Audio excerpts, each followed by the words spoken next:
One of the things that I think you either have realized or will realize through your time in the schools, maybe both as a student but also in your field experience, past and present in this semester, is that we really don't have time to teach social studies. And one of the ways we can teach social studies in elementary school is through integrating it with language arts.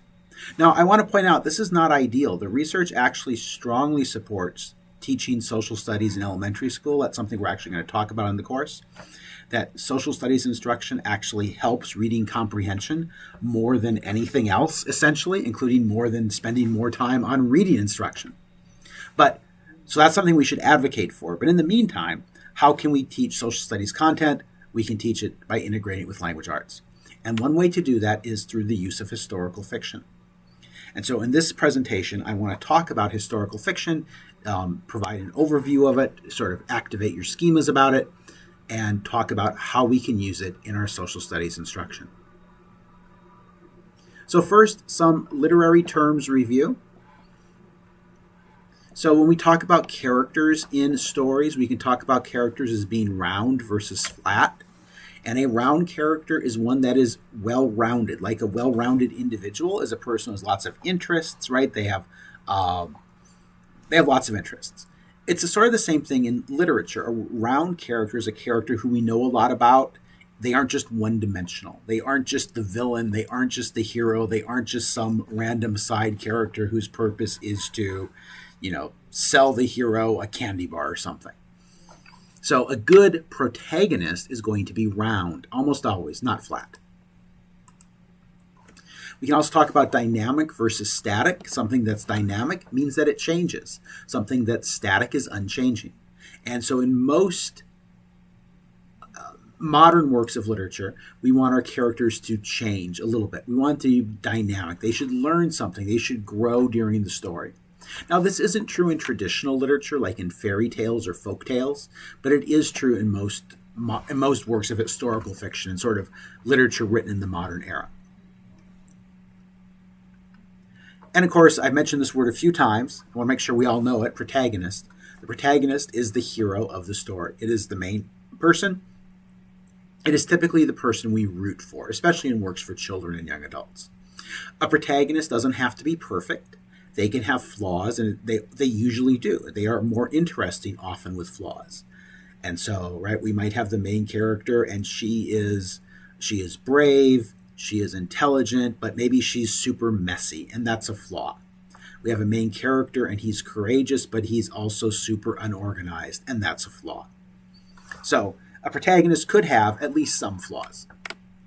In adult literature, we sometimes talk about an anti-hero, which is a protagonist who is not someone you'd want to be friends with. You're not normally going to find that in children's or young adult literature. And then an antagonist is the main villain of the story, essentially.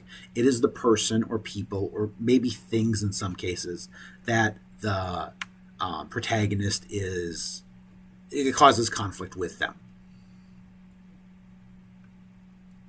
Setting, we all know that setting includes where and when a story takes place. So where can be both the general location, like, oh, it takes place in Kansas. Oh, it takes place in Nigeria. Oh, it takes place on Mars. I guess we wouldn't have Mars for historical fiction, but you get the point. But it could also be more specific. It takes place in Nebraska, in a small town in western Nebraska. It takes place in Japan on the island of Hokkaido.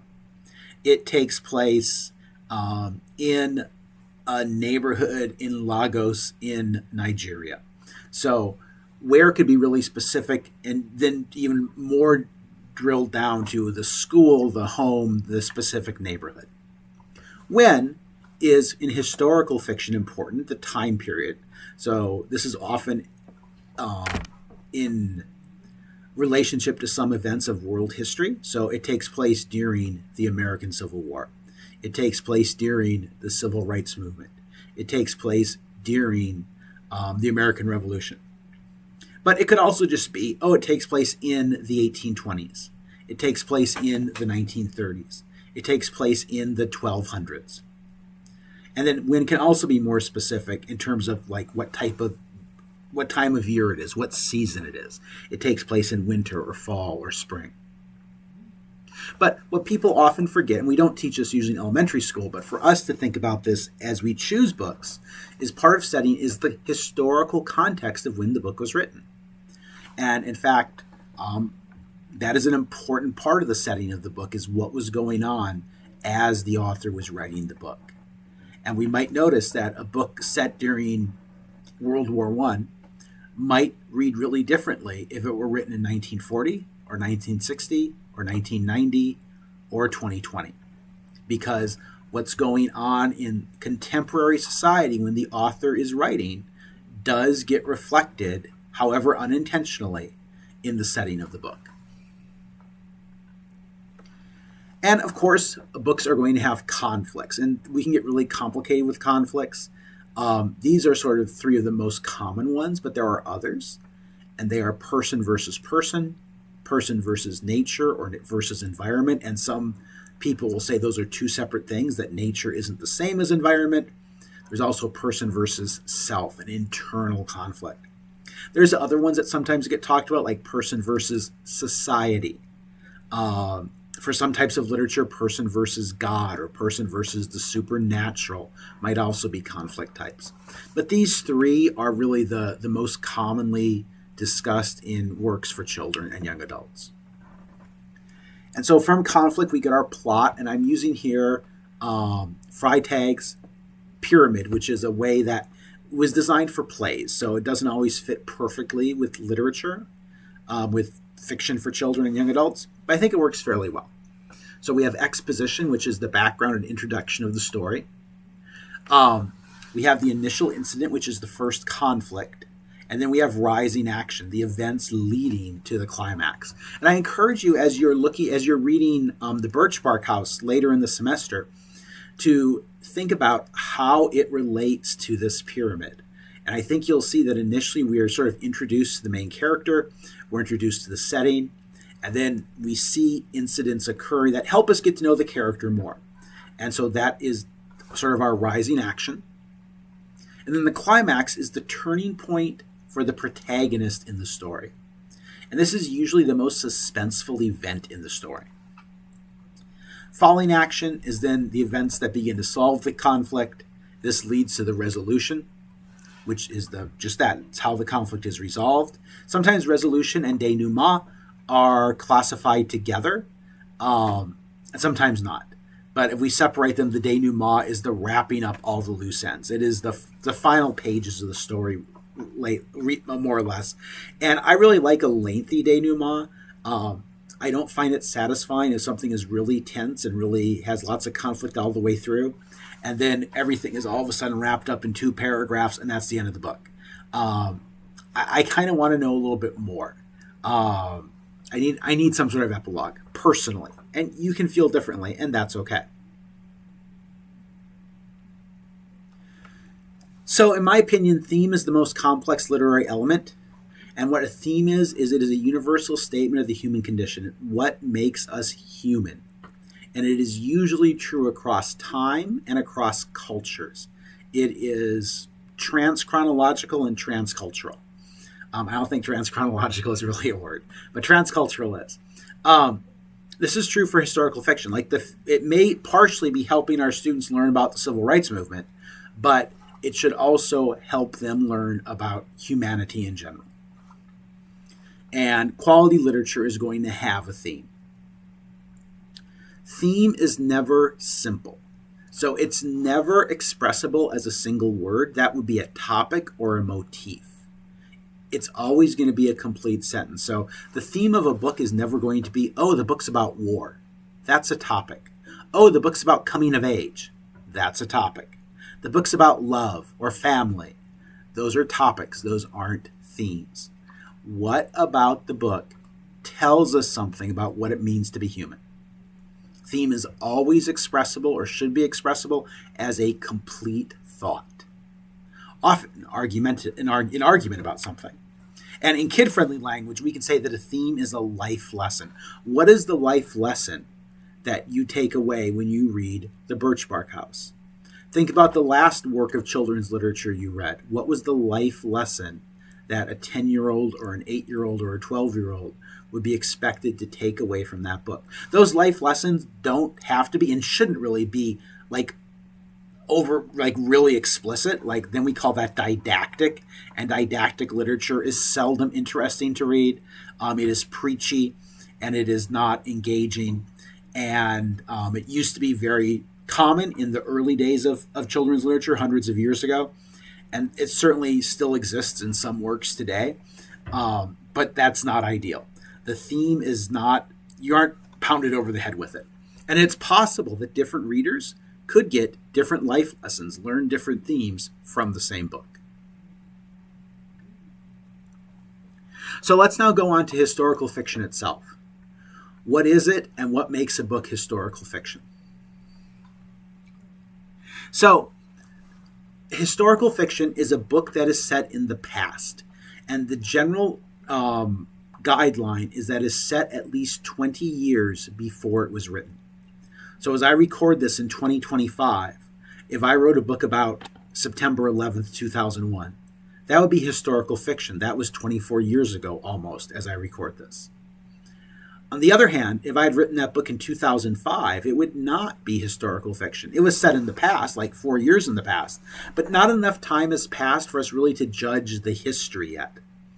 So you're going to see a historical fiction work is a work that is set in the past, at least 20 years before it was composed.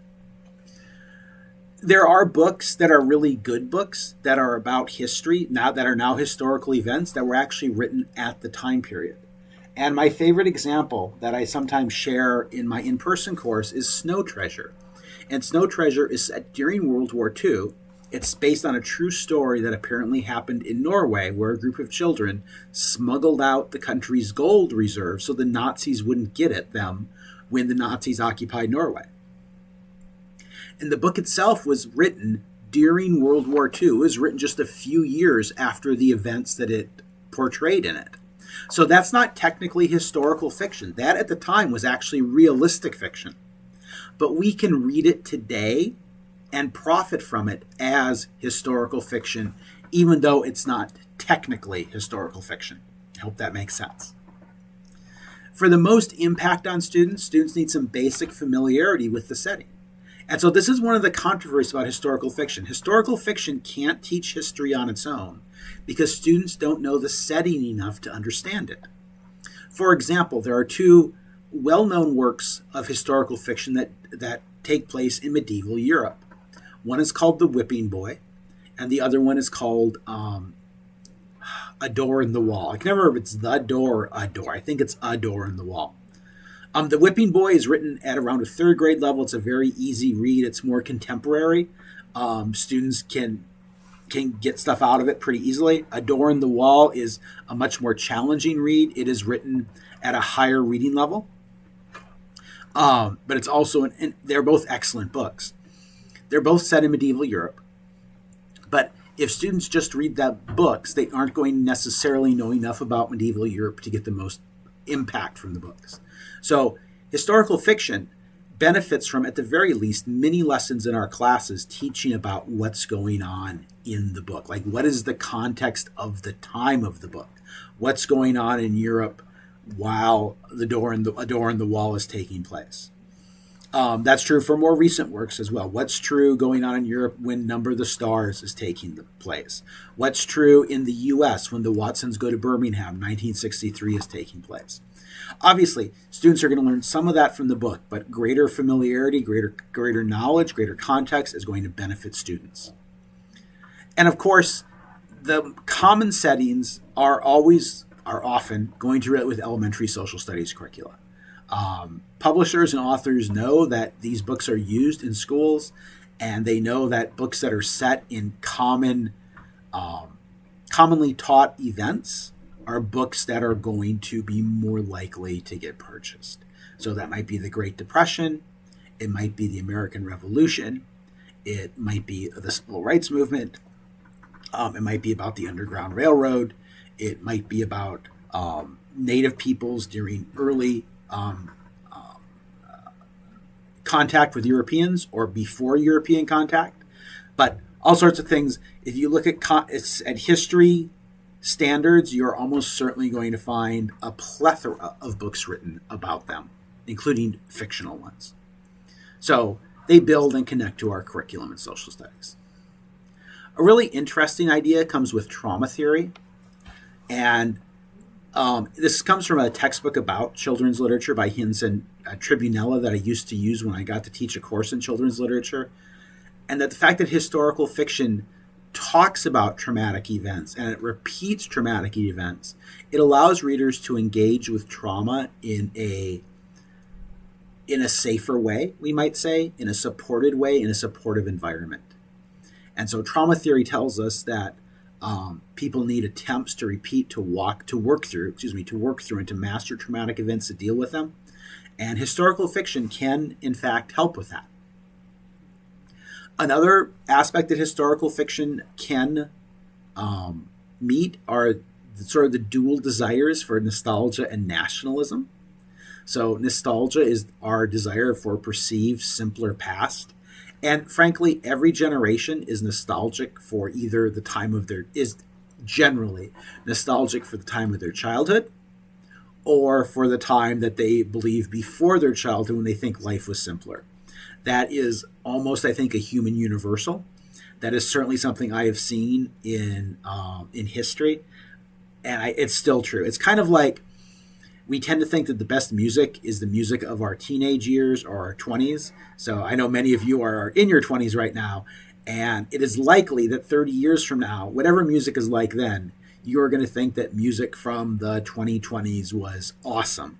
And music from the 2050s is, maybe it's okay, but it's just not like it used to be. As I record this, Saturday Night Live is getting ready to get close to its 50th anniversary. It's kind of the same thing. Generations tend to think that SNL was at its best when they first encountered SNL. Oh, the best cast ever was in blah, blah, blah. And it's really because that's when you were just really receptive for it the first time. So nostalgia is a powerful human emotion. There's nothing wrong with nostalgia in and of itself, as long as we recognize that we tend to look at the past through rose-colored glasses when nostalgia is involved. And then it allows for adventures in often a really familial setting, often an idealized setting. And then it also can achieve nationalism. And I will argue that nationalism simply means taking pride in one's country or one's nation, and I will argue that is not inherently bad. Now, jingoism means taking excessive pride in one's country or nation and comparing it to others where the others are compared very unfavorably. Jingoism is, I would argue, bad, but I don't think nationalism is inherently bad. It can go into jingoism and be used for bad things, but I don't think it's inherently bad.